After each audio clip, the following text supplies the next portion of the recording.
عائشہ ایک عام سی لڑکی تھی، مگر اس کی زندگی میں سکون کم تھا۔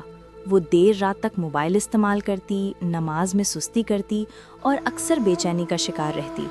اس کے چہرے پر تھکن نمایاں رہتی، آنکھوں کے نیچے ہلکے سیاہ حلقے اور چہرے پر بے رونقی تھی۔ مہنگی کریمیں استعمال کرنے کے باوجود اس کا دل مطمئن نہیں تھا اور نہ ہی چہرے پر وہ چمک آتی جس کی وہ خواہش مند تھی۔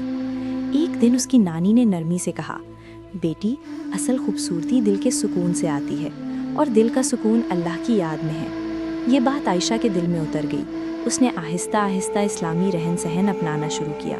اس تبدیلی نے نہ صرف اس کی زندگی بلکہ اس کے چہرے کو بھی بدل دیا۔ کچھ ہی ہفتوں میں لوگ کہنے لگے، عائشہ، تمہاری چہرے پر عجیب سا نور آ گیا ہے۔ یہ کوئی جادو نہیں تھا بلکہ اسلامی اصولوں پر عمل کا اثر تھا۔ ٹپس: اسلامی رہن سہن سے چہرے پر گلو۔ 1. نماز اور وضو کی پابندی۔ عائشہ نے 5 وقت کی نماز اور باقاعدہ وضو کو اپنی عادت بنا لیا۔ وضو نہ صرف جسم کو صاف کرتا ہے بلکہ روح کو بھی تازگی دیتا ہے۔ دن میں بار بار چہرے پر پانی پڑنے سے قدرتی صفائی اور نور پیدا ہوتا ہے۔ 2. حلال غذا اور اعتدال۔ اس نے جنک فوڈ کم کر دیا اور سادہ حلال غذا اپنائی۔ کم کھانا اور شکر کے ساتھ کھانا اس کی عادت بن گیا۔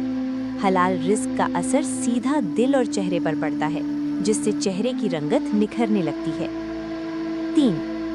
ذکر الہی اور مثبت سوچ۔ عائشہ نے سونا جاگنا ذکر کے ساتھ شروع کیا، الحمدللہ، استغفار، درود شریف۔ دل کا بوجھ ہلکا ہوا تو چہرے کی سختی بھی ختم ہو گئی اور اس کی مسکراہٹ قدرتی بن گئی۔ 4. حیا اور سادگی۔ اس نے سادگی اور پردے کو اپنایا۔ دکھاوے اور فیشن کی دوڑ ختم ہوئی تو ذہنی دباؤ کم ہوا۔ حیا نے اس کی شخصیت کو وقار دیا، جس کا اثر چہرے پر نرمی اور گلو کی صورت میں ظاہر ہوا۔ 5. شکر اور صبر۔ عائشہ نے ہر حال میں شکر اور مشکل میں صبر سیکھ لیا۔ دل مطمئن ہوا تو نیند بہتر ہوئی اور بہتر نیند نے چہرے کو تازگی عطا کی۔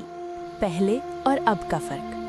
پہلے چہرے پر تھکن، دل میں بے چینی، بناوٹ والی مسکراہٹ۔